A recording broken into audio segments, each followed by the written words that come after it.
country will never be the same again. But we love this country. Kenya, we reminded the police service, is a constitutional democracy. The role of the Kenyan police is to be impartial, not to take instructions from William Ruto. The letters we have dispatched are addressed to even William Ruto himself as a chair of the National Security Council. We think he should, if he was to take his responsibility seriously, would even convene a National Security Council meeting. The IG is the first responder. We have put the others there. Hiyo list mutapatiwa kwa media. And we are saying this matter.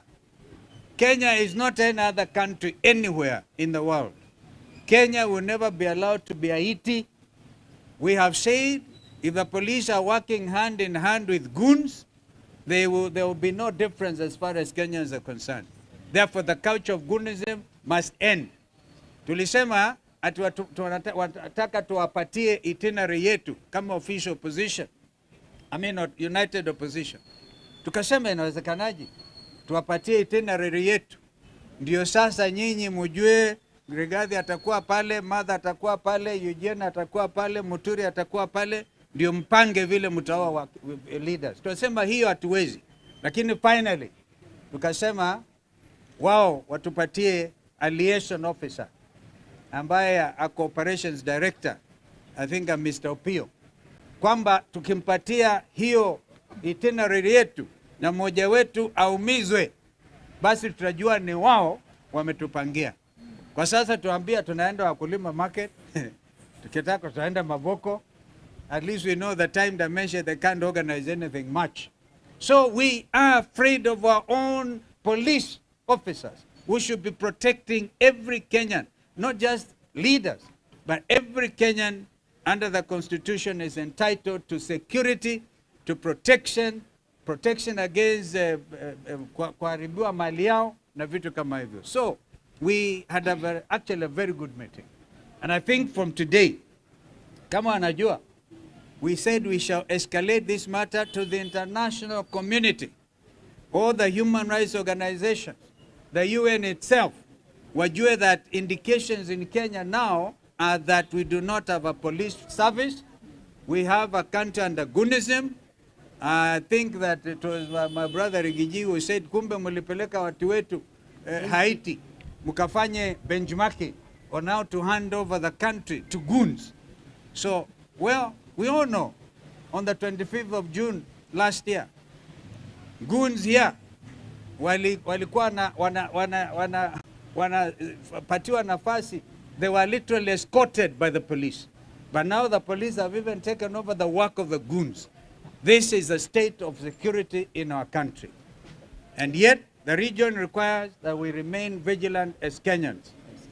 Thank you. Now, I think my sister can add. I think the bottom line, we are telling the National Security Council, chaired by Dr. William Ruto, and of which the IG is a member, that they must rise to their constitutional duty to ensure that Kenya is governed and security is provided in accordance with the Constitution.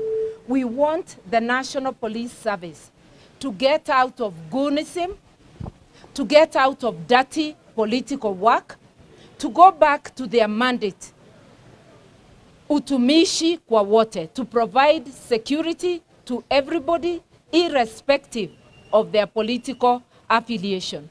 We want demonstrable action within the next 2 weeks so that when we come back on the 16th, if there is nothing to demonstrate that we are back to the rule of law, to obeying the Constitution, then as Kenyans, we know we are on our own and we can take the next step.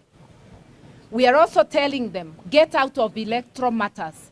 Whenever there is elections, like there was a by-election, let the police do their work of security, not partisan political stance or assisting one political party to get their bid. I do not think we need to go on. Today, We came mainly because of the persistent, coordinated, targeted attacks on the second Deputy President of the Republic of Kenya, His Excellency Rigathi Gachagua. Let him say what he said inside there. Thank you. I think we have faced the IG head-on with his people and looked at him straight in the eye and told him that the attack at Wetima Church on Sunday in Othaya was not an ordinary attack. It was an assassination attempt targeted towards Rigathi Gachagua, sanctioned by William Ruto, planned by Kipchumba Murkomen and Eliud Langat, and a special squad of police officers called Nairobi Sierra of 12 officers was dispatched to eliminate us in charge. We have told the IG that before we come back on the 16th, those members of that unit need to be arrested and disarmed and taken to court, and he must give that assurance. And we have said that if this situation continues after 16th, hatutakuwa na lingine la kufanya ni kuitisha maandamano katika Jamhuri ya Kenya until Kipchumba Murkomen is removed from office, IG Kaja is removed from office, and the two DIGs are removed from office, and the National Police Service can be put back into order. 2 vehicles were sent from Nairobi by the regional police commander, one from Buruburu Police Station, another one from Makadara Police Station. Hao ndio walisafirisha hao maafisa ya polisi ambaye majina yao yote tumewapatia, na tungetaka wachukue hatua, hao maafisa wakuwe disarmed na wapelekwe kotini. Na tutarudi, na kama haitawezekana basi tutauliza Wakenya wajitokeze until things are restored. In the meantime, we have resumed our political activities. Saa hii tunaingia CBD, tutarudi Othaya on Sunday, tutakuwa pale Gituge on Sunday, na tumeambia police officers kama hawataki kulinda mikutano yetu wasikuje kusaidia wahuni. Yeah? Wasikuje kusaidia wahuni. Ndio sisi tuweze kuendelea.